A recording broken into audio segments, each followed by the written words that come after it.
E aí, pessoal?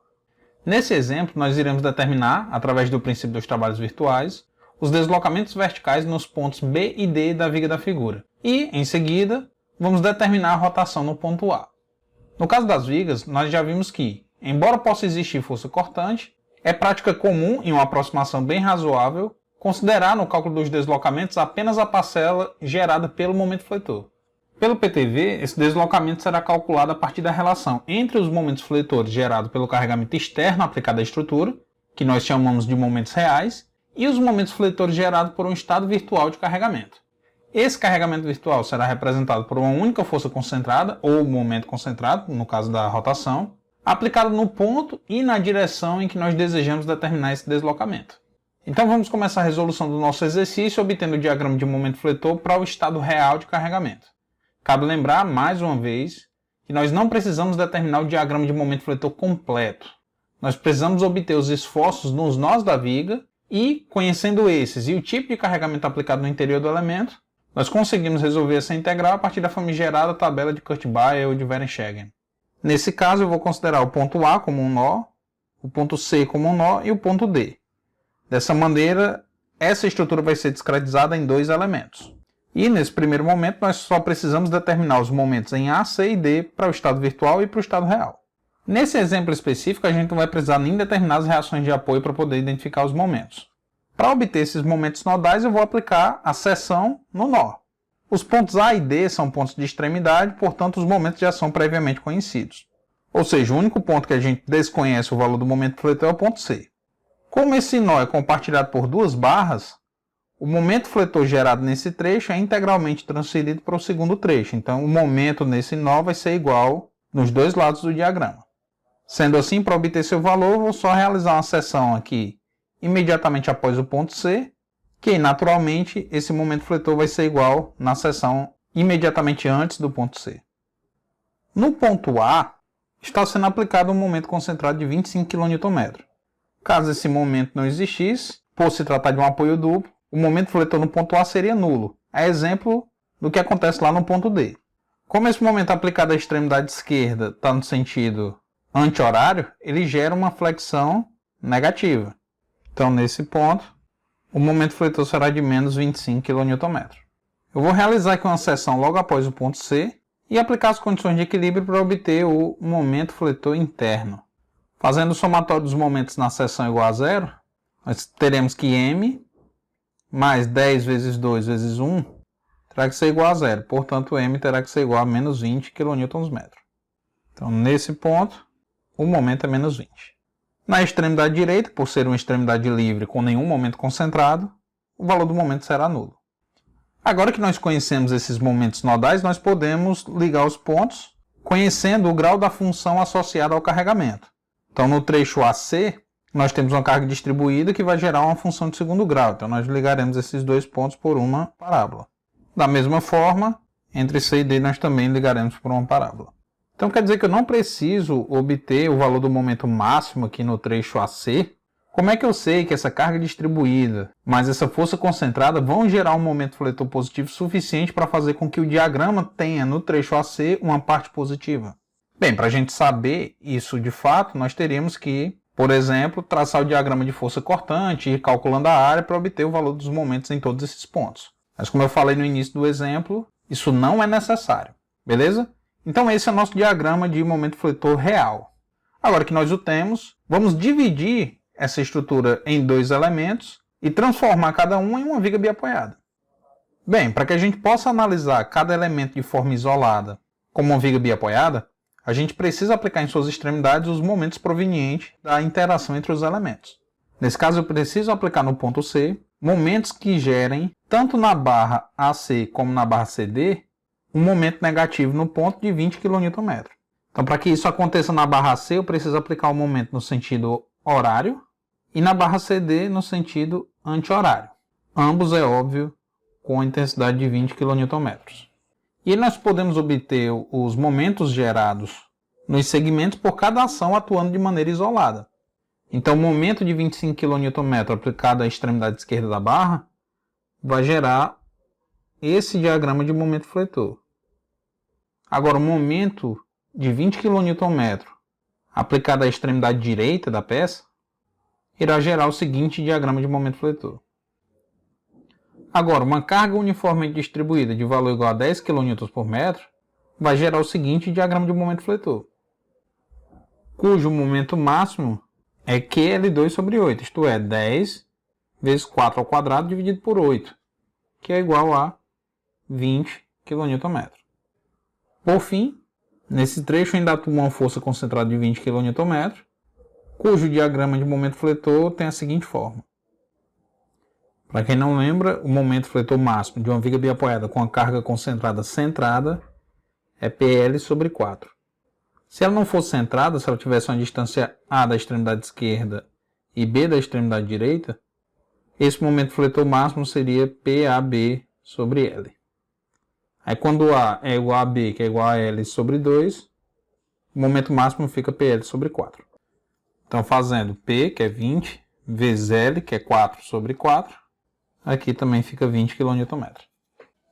Então esse trecho do diagrama foi dividido entre essas 4 partes. O diagrama total, é claro, será igual à soma desses 4.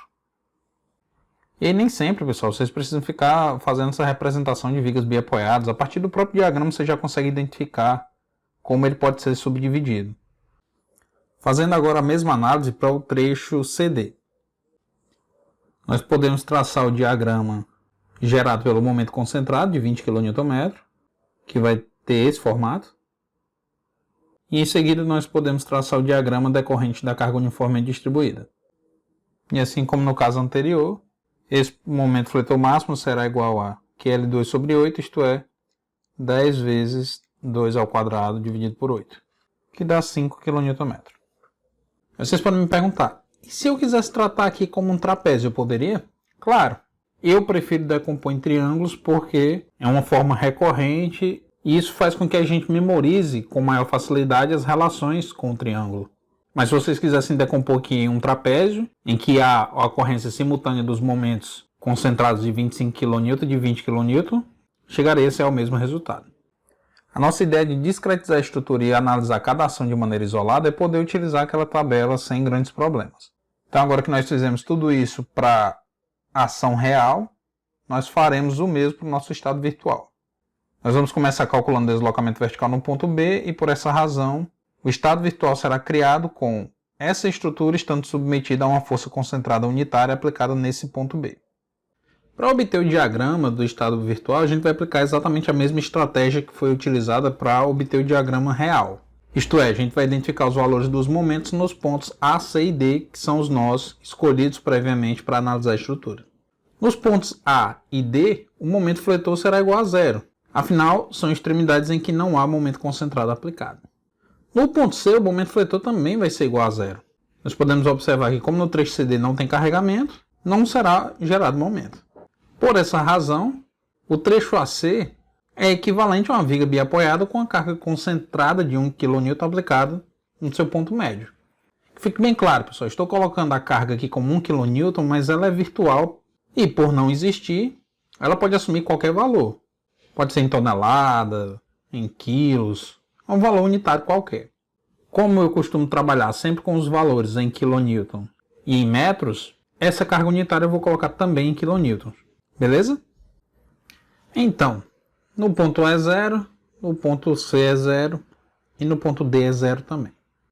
E entre os pontos A e C, nós teremos o seguinte diagrama de momento fletor. Esse momento aqui vai ser PL sobre 4, ou seja, 1 vezes 4 sobre 4, que dá 1.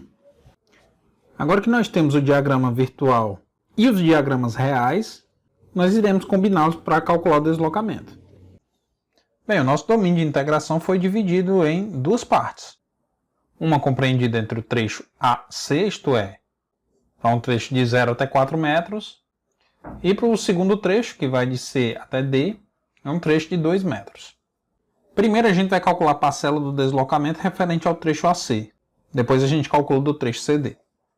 Isto é, nosso deslocamento total de 0 até L, que se dá pelo produto do momento virtual pelo momento real, dividido pela rigidez da flexão, vai ser igual a 1 sobre I, já que a rigidez e a flexão é constante ao longo do comprimento da viga, vezes a integral das funções do momento entre os pontos A e C, virtual e real, mais a integral entre os trechos C e D, virtual e real.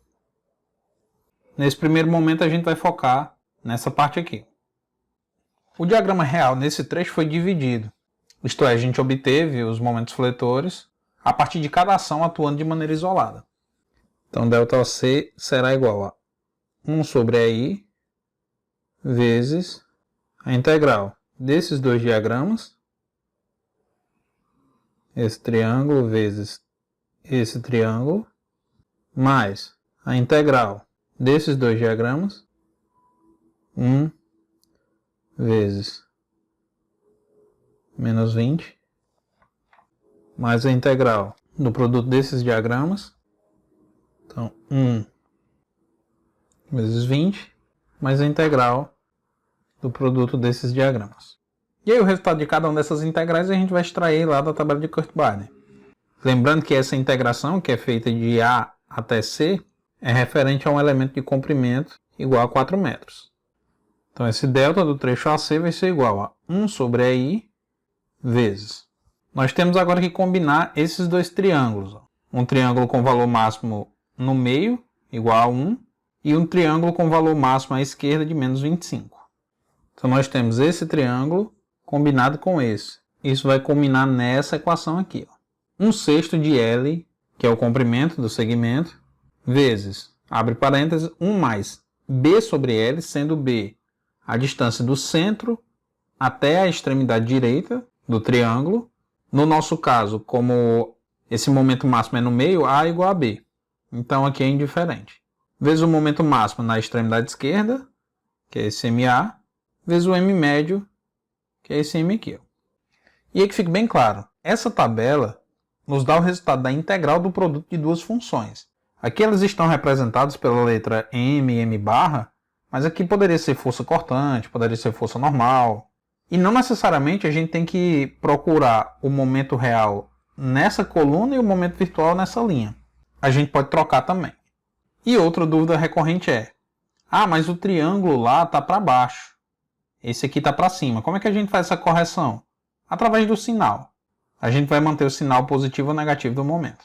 Portanto, aqui, essa primeira integral será 1/6 de L, que é igual a 4 metros, vezes 1 mais B, que é 2, dividido por L, que é igual a 4, vezes os momentos máximos, isto é, 1 vezes menos 25. Agora, resolvendo essa segunda integral. Nós temos esse momento real e esse momento virtual. Então, notem que a equação é muito parecida, só troca o A pelo B. Então, 1/6 de L, que vai ser 4 metros também, vezes 1 mais A, que é igual a B, que é igual a 2, dividido por L, que é igual a 4, vezes os momentos máximos, mais 1/6 de L, que é igual a 4, vezes 1 mais 2 sobre 4, vezes 1 vezes menos 20, que é esse momento aqui. Agora a terceira integral, triângulo e parábola.